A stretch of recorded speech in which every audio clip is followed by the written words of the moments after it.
Hello. എക്കണോമിക്സിലെ അതായത് സാമ്പത്തിക ശാസ്ത്രത്തിലെ 10ാമത്തെ ചാപ്റ്ററിലേക്കാണ് നമ്മളിന്ന് കടക്കുന്നത്. ചാപ്റ്ററിന്റെ പേര് development experiences of India, A comparison with neighbours. മലയാളത്തിൽ പറഞ്ഞാൽ ഇന്ത്യയുടെ വികസന അനുഭവങ്ങൾ നമ്മുടെ അയൽ രാജ്യങ്ങളുമായിട്ടുള്ള ഒരു താരതമ്യ പഠനം. പേര് കേട്ട് പേടിക്കൊന്നും വേണ്ട, വളരെ എളുപ്പത്തിൽ നമുക്ക് പഠിച്ചെടുക്കാവുന്ന ഒരു പാഠമാണിത്. നമുക്ക് ഒരുമിച്ച് ഓരോന്നോരോന്നായി നോക്കാം. ഈ ചാപ്റ്റർ മുഴുവനായി ഓർത്തിരിക്കാൻ എളുപ്പത്തിന് നമ്മൾ ഇതിനെ ഒരു 5 ചെറിയ ഭാഗങ്ങളായിട്ട് തിരിച്ചിട്ടുണ്ട്. അപ്പോ ആദ്യം നമ്മൾ ഇന്ത്യ, ചൈന, പാകിസ്ഥാൻ ഈ 3 രാജ്യങ്ങളുടെയും കഥ എന്താണെന്ന് നോക്കും. പിന്നെ എല്ലാവരും യാത്ര തുടങ്ങിയത് ഒരുപോലെയാണെങ്കിലും പിന്നീട് പോയ വഴികളെങ്ങനെ മാറിയെന്ന് നമ്മൾ മനസ്സിലാക്കും. അത് കഴിഞ്ഞ് ചൈനയുടെ ആ ഒരു വമ്പൻ വളർച്ചയുടെ പിന്നിലെ രഹസ്യങ്ങൾ എന്താണെന്ന് നമ്മൾ പഠിക്കും. പിന്നെ കുറച്ച് കണക്കുകൾ വെച്ച് ഈ രാജ്യങ്ങളെ ഒന്ന് താരതമ്യം ചെയ്യും. ഏറ്റവും അവസാനം പരീക്ഷയ്ക്ക് ഉറപ്പായും ഓർത്തിരിക്കേണ്ട പോയിന്റുകൾ ഒന്നുകൂടി റിവൈസ് ചെയ്യും. റെഡിയല്ലേ? നമുക്ക് തുടങ്ങാം. ശരി, അപ്പം നമ്മുടെ ആദ്യത്തെ ഭാഗം, എന്തുകൊണ്ടാണ് നമ്മൾ ഈ 3 രാജ്യങ്ങളെ ഇന്ത്യ, ചൈന, പാകിസ്ഥാൻ ഇവരെ ഒരുമിച്ച് പഠിക്കുന്നത്? ഈ താരതമ്യത്തിന് ഇത്രയധികം പ്രാധാന്യം വരുന്നത് എന്തുകൊണ്ടാണ്? നമുക്ക് നോക്കാം. ഈ മാപ്പിലേക്കൊന്ന് നോക്കൂ. നമ്മൾ സംസാരിക്കുന്നത് ഇന്ത്യയെയും നമ്മുടെ തൊട്ടടുത്തുള്ള 2 പ്രധാനപ്പെട്ട അയൽരാജ്യങ്ങളായ ചൈനയെയും പാകിസ്ഥാനെയും കുറിച്ചാണ്. ഭൂമിശാസ്ത്രപരമായി നമ്മൾ അയൽക്കാരാണ്. അതുകൊണ്ട് തന്നെ അവരുടെ സാമ്പത്തിക വളർച്ചയും താഴ്ചയും നമ്മളെയും നേരിട്ട് ബാധിക്കും, അല്ലേ? അപ്പോ എന്തിനാണ് ഈ 3 രാജ്യങ്ങളെ തന്നെ നമ്മൾ താരതമ്യം ചെയ്യുന്നത്? അതിന്റെ ഉത്തരം വളരെ ലളിതമാണ്. നമ്മുടെ അയൽക്കാർ എങ്ങനെയാണ് സാമ്പത്തികമായി മുന്നോട്ടു പോകുന്നത് എന്ന് പഠിക്കുമ്പോൾ നമ്മുടെ സ്വന്തം ശക്തി എവിടെയാണ്, നമ്മുടെ പോരായ്മകൾ എവിടെയാണ് എന്നൊക്കെ നമുക്ക് വളരെ വ്യക്തമായിട്ട് മനസ്സിലാക്കാൻ പറ്റും. ഇതൊരു കണ്ണാടി നോക്കുന്നത് പോലെയാണെന്ന് പറയാം. ഇനി ഈ അധ്യായത്തിലെ ഏറ്റവും ഇൻട്രസ്റ്റിംഗ് ആയ ഭാഗത്തേക്ക് വരാം. അതായത് ഈ 3 രാജ്യങ്ങളും അവരുടെ വികസനയാത്ര തുടങ്ങിയത് ഏതാണ്ട് ഒരേ സമയത്താണ്. പക്ഷേ അവർ തിരഞ്ഞെടുത്ത വഴികൾ അത് വളരെ വ്യത്യസ്തമായിരുന്നു.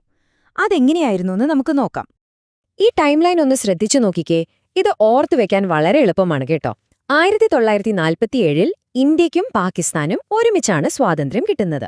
കൃത്യം 2 വർഷം കഴിഞ്ഞ് 1949-ൽ ചൈന, അതായത് പീപ്പിൾസ് റിപ്പബ്ലിക് ഓഫ് ചൈന നിലവിൽ വന്നു.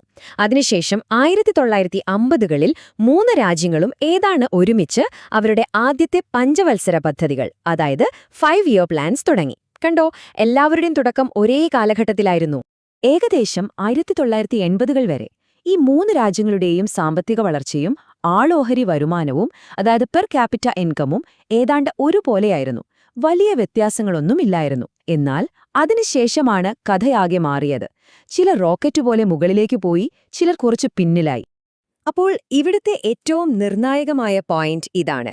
പരീക്ഷയ്ക്കിത് വളരെ പ്രധാനപ്പെട്ടതാണ്, നന്നായി ഓർത്തുവെക്കണം. ഒരേ സമയത്ത് വികസനം തുടങ്ങിയെങ്കിലും അവരുടെ രാഷ്ട്രീയ വ്യവസ്ഥകൾ തമ്മിൽ വലിയ വ്യത്യാസമുണ്ടായിരുന്നു.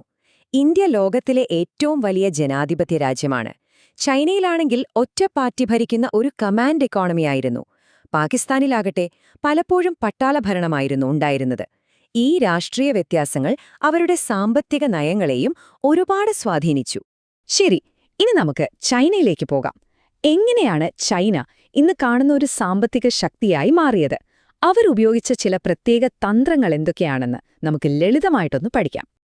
പരീക്ഷയ്ക്ക് ഉറപ്പായും ചോദിക്കാൻ സാധ്യതയുള്ളൊരു പേരാണിത്, ഗ്രേറ്റ് ലീപ്പ് ഫോർവേഡ്, ചുരുക്കി പറഞ്ഞാൽ GLF. എന്താണിത്? 1958ൽ ചൈനയിൽ തുടങ്ങിയൊരു വലിയ മുന്നേറ്റമായിരുന്നു ഇത്. ലക്ഷ്യം ഒന്നേ ഉണ്ടായിരുന്നുള്ളൂ, രാജ്യത്ത് ഒരുപാട് വ്യവസായങ്ങൾ കൊണ്ടുവരണം. അതിനായിട്ട് സാധാരണ ജനങ്ങളെ അവരുടെ വീട്ടുമുറ്റങ്ങളിൽ പോലും ചെറിയ ചെറിയ വ്യവസായങ്ങൾ തുടങ്ങാൻ പ്രോത്സാഹിപ്പിച്ചു. ചൈനയുടെ മറ്റു ചില പ്രധാന നയങ്ങൾ കൂടി നമുക്ക് നോക്കാം. ഒന്ന്, കമ്മ്യൂൺ സിസ്റ്റം, അതായത് ആളുകൾ ഒറ്റയ്ക്കൊറ്റയ്ക്ക് കൃഷി ചെയ്യാതെ എല്ലാവരും ഒരുമിച്ച് ഒരു പാടത്ത് കൃഷി ചെയ്യുന്ന രീതി. പിന്നെ 1978ൽ തുടങ്ങിയ സാമ്പത്തിക പരിഷ്കാരങ്ങൾ. ഇതൊരു ടേണിംഗ് പോയിന്റായിരുന്നു. ചൈനയുടെ തലവര മാറ്റിയെഴുതിയത് ഈ പരിഷ്കാരങ്ങളാണ്. അതോടൊപ്പം വിദേശ നിക്ഷേപകരെ ആകർഷിക്കാനായിട്ട് സ്പെഷ്യൽ എക്കണോമിക് സോൺസ് അഥവാ SEZകളും സ്ഥാപിച്ചു. ഇപ്പോ ചൈനയുടെ സാമ്പത്തിക പരിഷ്കാരങ്ങളെക്കുറിച്ച് ഒരു ചോദ്യം വന്നാൽ ഉത്തരമെഴുതാൻ ഒരു എളുപ്പവഴിയുണ്ട്. നമുക്കിതിനെ 2 ഘട്ടങ്ങളായിട്ട് തിരിക്കാം. ഒന്നാം ഘട്ടത്തില് അവർ കൃഷി, വിദേശ വ്യാപാരം, നിക്ഷേപം എന്നിവയിലായിരുന്നു ശ്രദ്ധിച്ചത്. രണ്ടാം ഘട്ടത്തില് അവർ വ്യാവസായിക മേഖലയിലും സർക്കാർ ഉടമസ്ഥതയിലുള്ള കമ്പനികളിലും, അതായത് സ്റ്റേറ്റ് ഓൺഡ് എന്റർപ്രൈസസ് അഥവാ SOESലും ശ്രദ്ധ കേന്ദ്രീകരിച്ചു. ഇങ്ങനെ ഘട്ടങ്ങളായിട്ട് എഴുതിയാൽ പരീക്ഷയ്ക്ക് നല്ല മാർക്ക് കിട്ടും. ശരി, ഇത്രയും കാര്യങ്ങൾ നമ്മൾ പഠിച്ചില്ലേ? ഇനി ഇതിന്റെയൊക്കെ ഫലം എന്തായിരുന്നെന്ന് നോക്കാം. അതായത് കണക്കുകൾ വെച്ച് നോക്കുമ്പോൾ ഈ 3 രാജ്യങ്ങളും ഇപ്പോൾ എവിടെ നിൽക്കുന്നു എന്ന് നമുക്കൊന്ന് പരിശോധിക്കാം. ഈ ടേബിൾ കാണുമ്പോൾ പേടിക്കുകയൊന്നും വേണ്ട. ഇതിലെ പ്രധാനപ്പെട്ട കാര്യങ്ങൾ മാത്രം നമുക്ക് നോക്കാം. ഒന്നാമതായി ജനസംഖ്യാ വളർച്ചാ നിരക്ക്. അത് ഏറ്റവും കൂടുതൽ പാകിസ്ഥാനിലാണ്. ഏറ്റവും കുറവ് എവിടെയാണ്? ചൈനയിൽ. എന്തുകൊണ്ടാണ് ചൈനയിൽ ഇത്രയും കുറവ്? കാരണം അവിടെ പണ്ടുണ്ടായിരുന്ന ഒറ്റക്കുട്ടി നയം, അതായത് വൺ ചൈൽഡ് പോളിസി. ഈ പോയിന്റ് നിർബന്ധമായും ഓർത്തുവെക്കണം. ഈ ബാർ ചാർട്ടിലേക്കൊന്ന് നോക്കിക്കേ. ഒറ്റ നോട്ടത്തിൽ തന്നെ നമുക്ക് കാര്യം മനസ്സിലാകും, അല്ലേ? സമീപ വർഷങ്ങളിൽ ചൈനയുടെ GDP വളർച്ച, അതായത് മൊത്ത ആഭ്യന്തര ഉൽപ്പാദനം, വളരെ ഉയർന്നതായിരുന്നു. ഇന്ത്യയുടേത് ഒരു ഭേദപ്പെട്ട നിലയിലായിരുന്നു. എന്നാൽ പാകിസ്ഥാന്റെ വളർച്ച മറ്റുള്ളവരെ അപേക്ഷിച്ച് കുറവായിരുന്നു. ഇനി നമ്മുടെ ഇന്ത്യയുടെ കാര്യമോ? ഇന്ത്യയുടെ സമ്പദ്വ്യവസ്ഥയിൽ ഏറ്റവും കൂടുതൽ പണം വരുന്നത് ഏത് മേഖലയിൽ നിന്നാണ്? അത് സേവന മേഖലയാണ്, അതായത് സർവീസ് സെക്ടർ. പാകിസ്ഥാന്റെ കാര്യവും ഇതുപോലെ തന്നെയാണ്. സാധാരണ ഒരു രാജ്യം കൃഷിയിൽ നിന്ന് വ്യവസായത്തിലേക്കും പിന്നെ സേവനത്തിലേക്കുമാണ് മാറുക. പക്ഷേ ഇന്ത്യയിലും പാകിസ്ഥാനിലും കൃഷിയിൽ നിന്ന് നേരെ സർവീസ് സെക്ടറിലേക്കൊരു വലിയ ചാട്ടമായിരുന്നു. ഓക്കേ, അപ്പോ ഇതുവരെ പഠിച്ചതൊക്കെ ഒന്ന് പെട്ടെന്ന് റിവൈസ് ചെയ്താലോ? പരീക്ഷയ്ക്ക് ഏറ്റവും അത്യാവശ്യമുള്ള പോയിന്റ്സ് മാത്രമാണ് പറയുന്നത്. അതുകൊണ്ട് ഇത് വളരെ ശ്രദ്ധിച്ച് കേൾക്കണം. ഈ 4 വാക്കുകൾ ഒരു കാരണവശാലും മറക്കരുത്. 1. ഗ്രേറ്റ് ലീപ്പ് ഫോർവേഡ് അഥവാ GLF, ചൈനയിലെ വൻകിട വ്യവസായവൽക്കരണ പദ്ധതി. 2. കമ്മ്യൂൺ സിസ്റ്റം, ചൈനയിലെ കൂട്ടുകൃഷിരീതി. 3.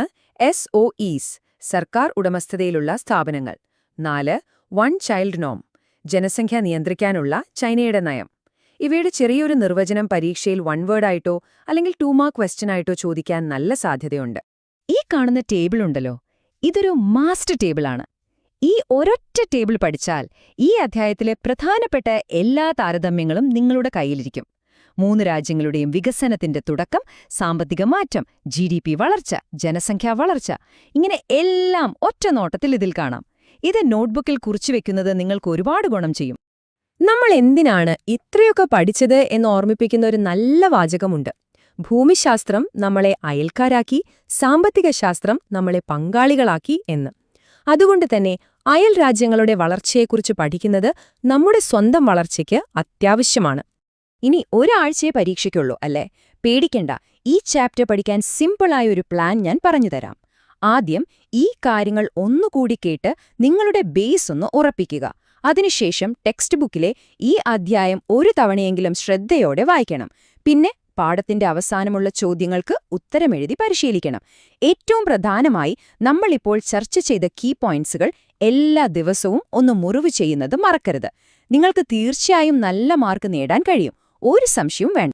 ശരി, ഇനി നിങ്ങൾക്കുള്ള ഒരു ചോദ്യമാണ്. ഈ രാജ്യങ്ങളുടെയെല്ലാം വ്യത്യസ്തമായ വഴികൾ നമ്മൾ കണ്ടല്ലോ. അപ്പോൾ ഇന്ത്യയുടെ വേഗത്തിലുള്ള വളർച്ചയ്ക്ക് അടുത്തതായി ഏത് മേഖലയിലാണ് കൂടുതൽ ശ്രദ്ധ കേന്ദ്രീകരിക്കേണ്ടതെന്ന് നിങ്ങൾക്ക് തോന്നുന്നു? കൃഷിയിലാണോ, വ്യവസായത്തിലാണോ, അതോ സേവന മേഖലയിൽ തന്നെയാണോ?